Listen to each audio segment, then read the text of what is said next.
대전 시민과 함께하는 한국수자원공사. 대한민국 물안전과 물복지를 책임지는 한국수자원공사는 물산업 육성을 통하여 대전 지역 청년 창업과 일자리 창출을 지원하고 어려운 이웃과 함께하며 사회적 가치 창출을 선도해 나가겠습니다. 이 캠페인은 한국수자원공사, KBS 대전이 함께합니다.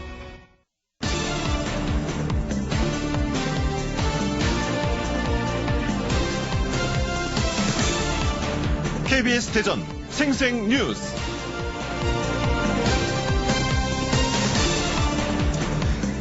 여러분 안녕하십니까. 12월 9일 월요일 KBS 대전 생생뉴스 방석준입니다.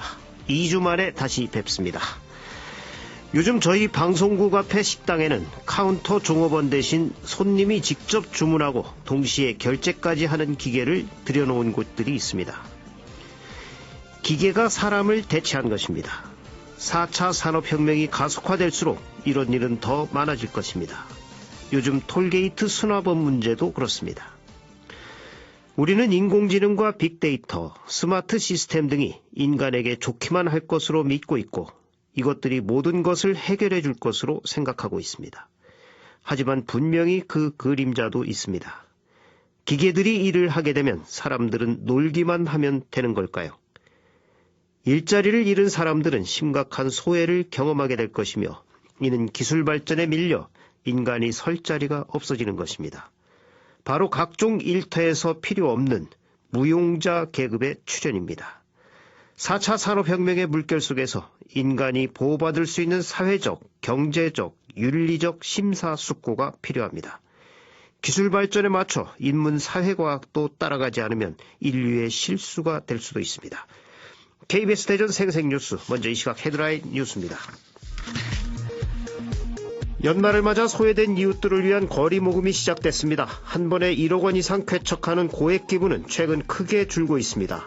경기 탓으로 보이는데 적극적인 고액 기부 유도 사업이 필요하다는 지적입니다. 충남대병원이 선천성 심장병을 앓고 있는 캄보디아 환자 3명을 초청해 무상으로 수술과 시술을 시행했습니다. 환자는 각각 4개월, 9개월 영아와 18살 청소년으로 충남대병원 의료 아너소사이어티 후원을 통해 진행됐습니다. 충청남도가 구제역을 사전에 차단하기 위해 항체 형성률이 0%인 축산 농가에서 기른 소와 돼지의 도축과 출하를 2주간 제한하기로 했습니다. 단재 신채호 선생은 대표적인 독립운동가이자 역사학자지만 대전 출신이라는 사실은 많이 알려지지 않았습니다. 대전시가 3.1운동과 임시정부 수립 100주년을 맞아 서대전 광장에 단재 선생의 동상을 세우고 본격적인 단재 알리기에 나섰습니다. 대전 장대 B구역 재개발 아파트 시공사로 GS건설이 선정됐습니다. 어제 오전 10시쯤 대전시 유천동의 한 단독주택에서 불이 나 집안에 있던 50살 서모씨가 숨졌습니다.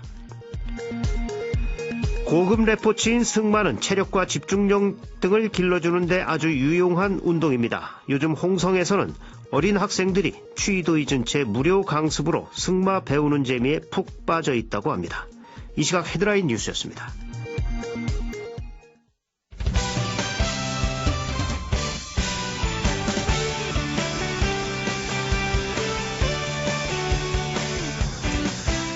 뉴스브리핑 순서입니다. KBS 대전 보도국의 황정환 기자 나와 있습니다. 황 기자 안녕하세요. 네, 안녕하십니까. 대전의 대표적인 독립운동가인 단재 신채호 선생 동상이 드디어 서대전 광장에 세워졌죠. 네, 신채호 선생은요, 3.1운동이 일어났던 1919년 대한민국 임시정부 수립에 참여하는 등 임시정부의 산파 역할을 한 대표적인 독립운동가입니다. 또 항일 비밀 결사단체인 신민회 창립위원으로 활동하기도 했고요. 조선 상고사를 집필해서 민족 정신을 일깨우려한 역사학자이기도 합니다. 네. 신채호 선생은 독립을 위해 평생을 헌신하다 중국 위순 감옥에서 순국했는데요. 그런데 신채호 선생이 대전 출신이라는 사실은 많이 알려져 있지 않습니다. 신채호 선생은요, 대전시 중구 언암동에서 태어나서 8살까지 살았고요. 그 이후 충북 청원에서 성장했는데요. 생가도 보존돼 있지만 접근성이 그리 좋지 않아서 방문객이 그리 많지 않다고 합니다. 이에 대전시가요, 3.1운동과 임시정부 수립 100주년을 맞아서 유동인구가 많은 서대전 광장에 신채호 선생 동상을 세웠습니다. 네. 그런데 이 원래 동상을 대전역 광장에 세우려고 하지 않았었나요? 네, 좀 우여곡절이 있습니다. 원래 대전시는요, 철도 교통의 중심지인 대전역 서광장에 동상을 건립해서요, 그 전국의 모든 그 국민들에게 좀 신채호 선생이 대전 출신이다, 이런 걸 좀 알리려고 했습니다. 네. 그래서 한국철도와 지난 5월부터 부지 사용 협의를 추진해 왔는데요. 한국철도가 타 시도의 기차역 광장 부지 사용 불허 방침을 들어서 결국 불허 방침을 밝혔는데요. 뭐 형평성 문제겠죠. 네. 아무튼 뭐 대전 시민들 입장에서는 좀 아쉬운 점이 있는 게 사실입니다. 예. 사실 인근 충북에서는 이 40년 전부터 단재 선생에 대한 현양 사업이 활발히 전개돼 왔죠. 대전에서도 이제나마 시작이 됐군요. 이게 올해 일회성에 그치지 않고 이 단재에 대한 사업은 꾸준히 계속돼야 할 것입니다. 네, 사실 그 주변에서도 보면 신채호 선생이 대전 출신이냐 아주 깜짝 놀라시는 분들이 많더라고요. 네. 예, 따뜻한 도움의 손길이 필요한 시기인데 요즘 오히려 개인의 고액 기부는 줄고 있다고요. 네, 사회복지 공동모금회에는요, 1억 원 이상을 기부한 고액 기부자 모임인 아너 소사이어티라는 게 있습니다. 네. 그런데 이 아너 소사이어티 신규 회원 숫자가 점점 줄고 있다고 합니다.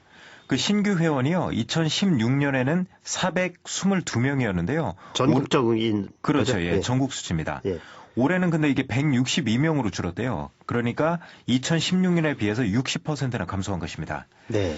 아너 소사이어티는요, 그동안 거액의 기부금을 척척 내놔서요, 자선사업의 버팀목 역할을 했었는데요.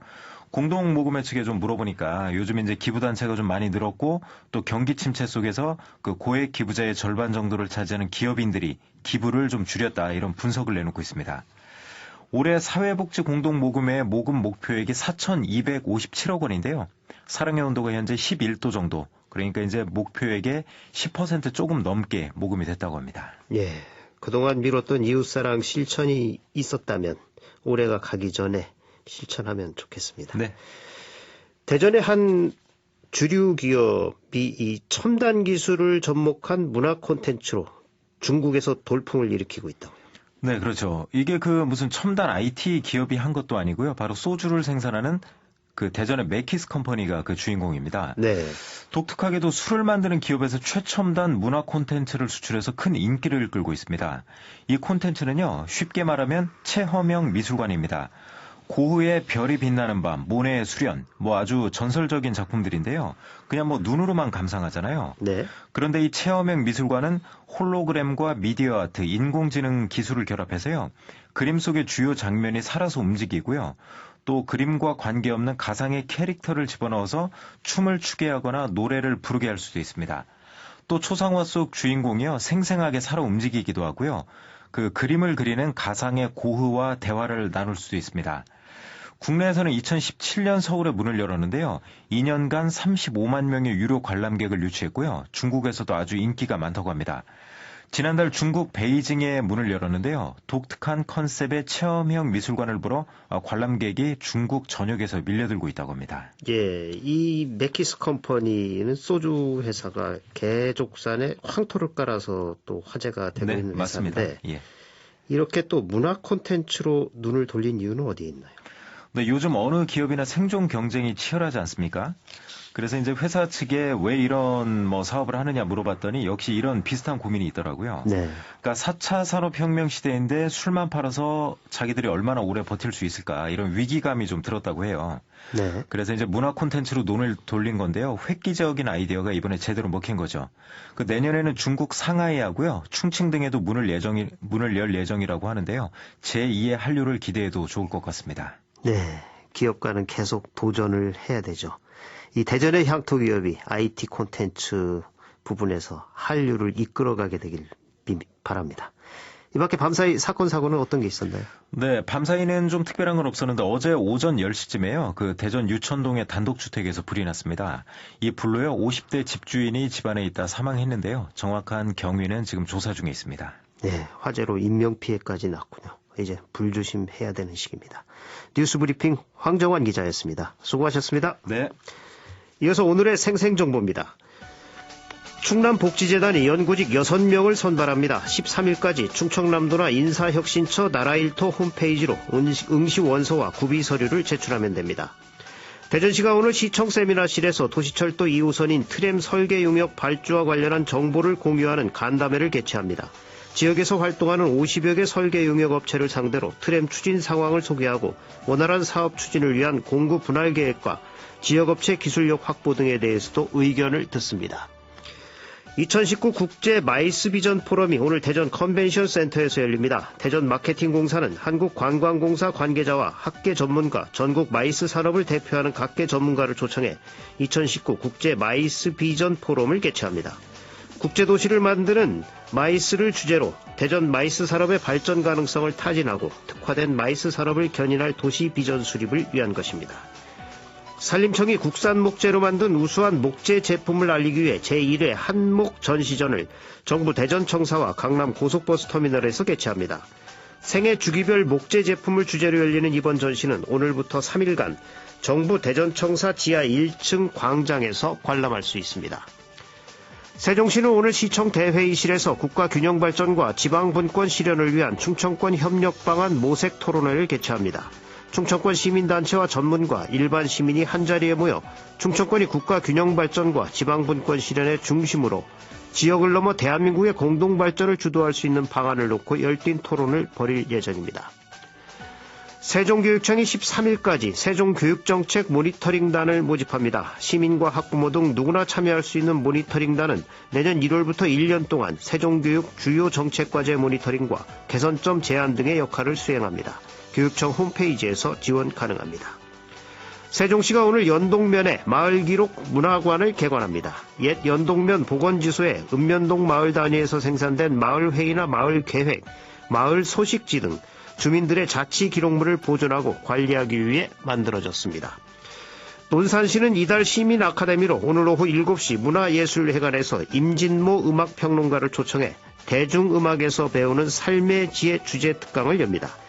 다양한 대중음악가의 사례를 통해 대중음악이 어떻게 지역과 문화적 차이를 극복하고 다양한 세대에 걸쳐 소통하고 발전했는지를 설명하고 세계를 열광시킨 K-팝에 관한 이야기도 나눌 예정입니다. 날씨입니다. 오늘 대전과 세종, 충남 지역은 대체로 흐린 가운데 충남 북부 지역에는 오후부터 비가 내리는 곳이 있겠습니다. 오늘 낮 최고 기온은 10도에서 12도로 어제보다 높겠습니다. 내일도 대체로 흐리겠고 아침 기온은 영상 1도에서 7도, 낮 최고 기온은 13도에서 14도로 예상됩니다. 이런 가운데 대기 정체와 국외 미세먼지 유입으로 오후부터 미세먼지 농도가 높아져 모레까지 미세먼지 농도가 나쁨 수준을 보일 것으로 예보됐습니다. 지금까지 생생정보였습니다.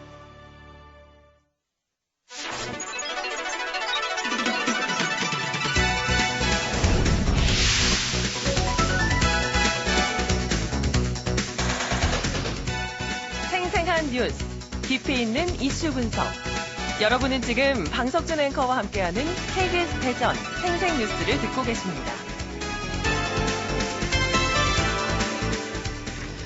쇠고기 등급 기준이 지난 1일부터 개편됐습니다. 마블링 중심이던 등급 기준이 조직감이나 색깔까지 종합적으로 고려하도록 바뀐 것입니다. 정부는 농가의 생산비 부담을 낮추면서 소비 트렌드에 맞추기 위해 개편한 것이라고 밝혔습니다. 오늘 생생 인터뷰에서는 쇠고기 등급제 개편과 관련해 농협중앙회 충남지역본부 이재호 축산사업단장과 말씀 나눠보겠습니다. 이재호 단장님 안녕하십니까? 예, 안녕하세요. 네. 네. 그동안 이 마블링 중심이던 쇠고기 등급 기준이 이제 이달부터 조직감 또 색깔까지 종합적으로 고려하도록 바뀌었는데 먼저 이 쇠고기 등급제 어떻게 개편이 된 건가요? 예, 우선 쇠고기 등급을 결정짓는 기준이었던 근내 지방도를 마블링이라고 하는데요. 네. 네, 청취자들의 이해를 돕기 위해 마블링이라는 표현으로 설명드리겠습니다. 네. 제가 혹시 마블링이라는 표현과 근내 지방도를 섞어서 쓸 수가 있는데 근내 지방도라면 근육 내에 들어있는 지방의 비율 뭐 그렇게 보면 되겠죠? 예. 이제 근내 지방도 마블링은 이제 지방 함량에 따라서 1번부터 9번까지 단계가 있습니다. 이제 번호가 높을수록 지방 함량이 많습니다. 네. 지금까지는 이제 우리가 흔히 하는 투뿔, 이제 정확한 표현으로는 2 플러스 1등급이죠. 네. 1등급은 지방 함량이 17% 이상이 되는 마블링 8번, 9번에 해당이 되었는데 네. 이것을 지방 함량이 조금 낮은 15.6% 이상인 7번, 8번, 9번으로 낮추고 지방 함량이 13%에서 17%인 과거 1+1 등급은 6번, 7번에 해당되었는데 네. 이것을 지방 함량이 다소 떨어지는 12.3에서 15.6에 해당되는 6번으로 하향 조정되었습니다. 네. 그러니까 쉽게 이야기하면 마블링이 과거에 비해서 조금 떨어지더라도 네. 2+1등급이나 1+1등급을 받을 수 있게 되는 것입니다. 예. 네. 두 번째로는 마블링 위주의 현행 등급 체계를 개선하여 국내산 쇠고기의 품질을 전반적으로 향상시킬 수 있도록 근내지방도 평가 항목 외에도 육색이나 지방색, 조직감 등을 강화하여 종합적 품질을 평가하도록 개선되었습니다. 네. 또 마지막으로는 부채 중량 증가 추세를 반영하여 새로운 육량미수 산식이 개발되었습니다. 이제 과거에는 성별이나 품종별로 성장 특성이 다름에도 불구하고 네. 단순히 소라는 단일 산식으로 적용을 해왔던 것을 네. 이제 성별, 이제 암컷이냐 수컷이냐 거새우냐 또는 한우냐 젖소냐 유구냐에 따라서 6가지 종류로 개발되었습니다. 네. 예, 지금까지는 우리가 흔히 그 마블링, 그러니까 대리석 모양으로 근육 속에 이제 기름이, 지방이 섞여 있는 것, 이걸 근내 지방도라고도 하는데, 이게 이제 높을수록 높은 등급을 받았는데, 예. 이젠 조직감이나 색깔까지 종합적으로 평가가 된다는 건데요. 그 기준을 좀 더 자세하게 좀 설명을 해 주시겠습니까? 예. 그동안은 이제 말씀하셨듯이 마블링이 이제 쇠고기의 등급을 결정하는 주된 평가 기준이었다면, 이제부터는 좀 더 다양한 평가 항목인 육색, 지방색, 조직감 등을 고려하여 이제 품질 좋은 고기가 높은 등급을 받을 수 있도록 이제 최저 등급제라는 것을 도입한 것이 특징입니다. 네. 이 최저 등급제가 무슨 얘기냐면은 아까도 말씀드린 그 평가 항목 마블링, 육색, 지방색, 조직감 등 각 항목별 이제 등급 중에 그 중에 하나라도 최저 등급이 나오게 되면 그 등급을 적용하는 방식으로 마블링이 높다 할지라도 다른 네. 부분, 육색이라든가 조직감 이런 게 등급이 낮을 경우에는 가장 낮은 등급을 적용하게 되는 것입니다. 네. 이 새 기준이 적용이 되다 보면 그 마블링이 적은 고기도 그 최상급인 2+1등급을 받을 수 있다 이런 얘기죠? 예, 그렇습니다. 하지만 무조건 마블링이 적은 고기가 2+1등급이 되는 것은 아닙니다. 예. 좀 전에 말씀드린 것처럼 2+1등급은 마블링 8번, 9번에서 7번, 8번, 9번으로 1+1등급은 6번, 7번에서 6번으로 이제 하향 조정된 것인데요. 네. 마블링이 완화된 점이 이제 소비자 가격 상승으로 이어질 수 있는 우려를 고려해서 소비자가 등급의 품질 수준 정보를 확인할 수 있도록 2+ 등급의 경우에는 근내 지방도 번호를 병행 표시하고 있습니다. 예를 들면 2+1등급 이제 가로 열고 근내 지방도 7번, 네. 8번, 9번 이런 식으로 표시해서 소비자들에게 정확한 이제 알 권리를 부여하게 되는 것이죠. 예. 이 쇠고기 등급제 개편이 지난 2004년 이후 15년 만에 개편이 됐는데 왜 이렇게 개편이 된 거죠? 예. 이제 쇠고기 등급제 개편 배경을 보면 이제 두 가지 측면으로 이제 생각해 볼 수가 있는데요. 네. 이제 생산 측면과 소비 측면에서 이제 설명을 드리겠습니다. 생산 측면에서 볼 때는 이제 쇠고기 이력제가 1993년도에 이제 최초에 도입을 해서 이제 시행이 되었는데, 예. 당초에는 1등급, 2등급, 3등급까지만 있었고, 이후 네. 97년도에는 1+1등급이 이제 신설이 되고, 네. 2004년도에는 2+1등급까지 이제 신설이 되게 됩니다. 네. 이러다 보니까 쇠고기 등급제가 너무 마블링 중심으로 간다는 우려가 많이 제기되었습니다. 네. 또한 이러한 등급 체계 변화로 인해서 사육 기간의 증가에 따른 이제 경영비 상승이 되는데요. 마블링을 높게 나오게 하려면 이제 사육 기간이 좀 더 길어지거든요. 네. 이렇게 되면 이제 축산농가가 사료값이라든가 인건비가 많이 들어가겠죠. 이러다 보니까 한우 산업 생산성이 이제 떨어지게 되니까 축산농가의 이제 경영비 절감을 위해 이제 개편을 하게 되었습니다. 네. 또 소비 측면에서 볼 때는 최근 마블링에 대한 그 소고기에 대한 이제 건강 측면에서 그렇죠. 부정적인 인식이 이제 많이 높아지고 있고요. 네. 또 일부에서는 이 마블링 때문에 한우 가격을 높이는 이제 주요 원인이 되기 때문에 마블링 중심의 등급 체계는 개선돼야 한다는 목소리가 높아졌습니다. 예. 사실 이게 마블링이 그동안 이 등심에 이제 구워 먹는 부위, 예, 그 고소한 맛 때문에 이 마블링을 기준으로 한우 등급을 판정을 해왔는데 그게 사실 국민 건강에는 좋지 않았다 이런 얘기들도 있긴 있었죠. 예. 이제 이 한우 농가들이 지방 함량을 높이기 위해 출하를 늦출 필요가 없기 때문에 이 생산비 절감 또 한우 가격 인하를 기대해 볼 수 있을 것 같은데 이건 어떻습니까? 예. 뭐 장기적인 측면에서 봐야겠지만 이제 현재 한우 농가들이 보통 30개월 이상 사육시켜서 출하를 하게 됩니다. 네. 평균 이제 31.2개월 정도 나오거든요. 네. 이제 이번에 개편된 내용을 보면 마블링 이제 7번으로 출하해도 2플러스 1등급을 받을 수 있기 때문에 사육 기간이 한 2개월 정도 단축이 되게 됩니다. 그러니까 네. 보통 이제 29개월 돼도 이제 출하를 할 수가 있게 되는데 이렇게 되면 이제 사육비 절감이 되기 때문에 약 45만 원의 경영비 절감이 기대가 됩니다.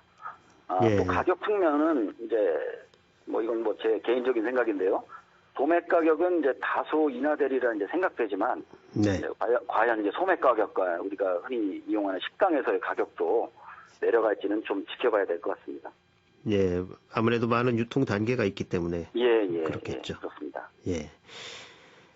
하지만 이 한우 농가들은 혼란스럽다 이런 반응도 지금 초기라 그런지 나오고 있습니다.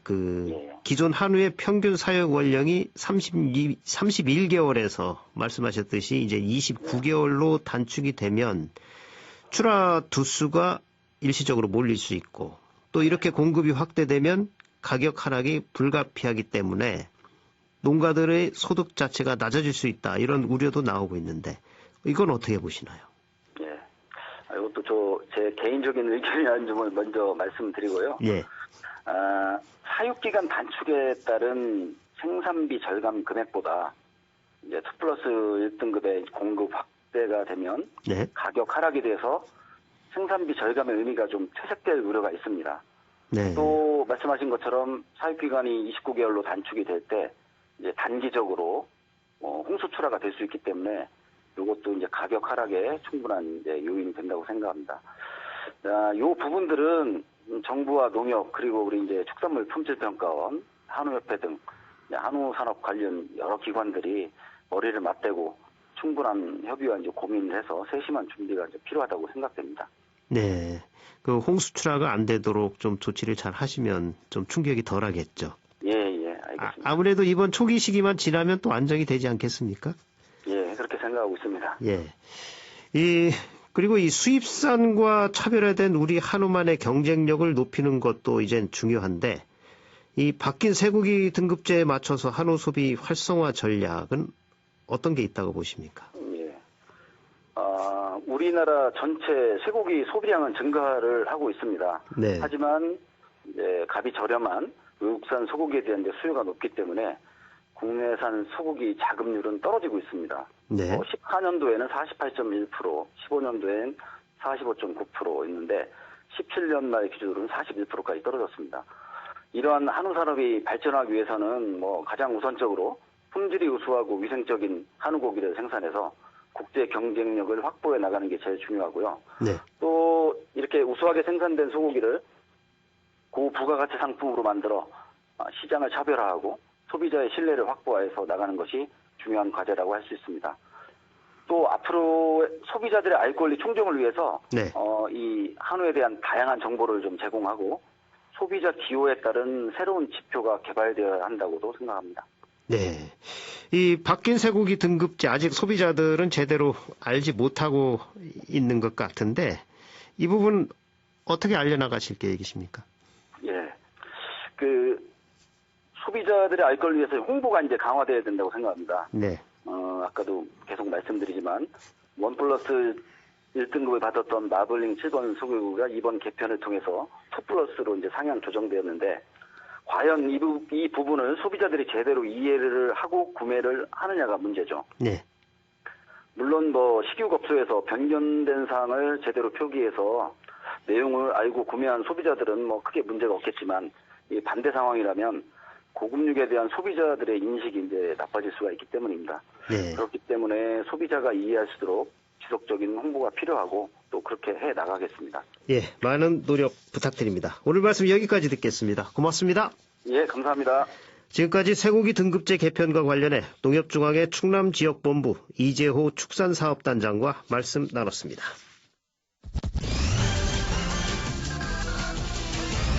조간브리핑입니다. 대전일보는 대전 워킹맘 인구 전국 최저 수준이란 제목으로 올해 대전 지역 워킹맘 인구가 크게 줄며 8만 명 선으로 풀썩 주저앉았다고 전했습니다.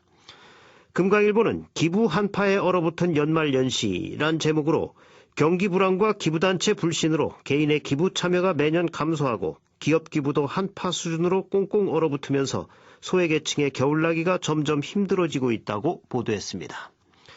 중도일보는 세계예술의 첨단 대전서 펼쳐지다란 기사에서 대전 시립미술관에서 선보이고 있는 어떻게 볼 것인가 전시가 몰입형 아트의 특징을 그대로 보여준다고 전했습니다.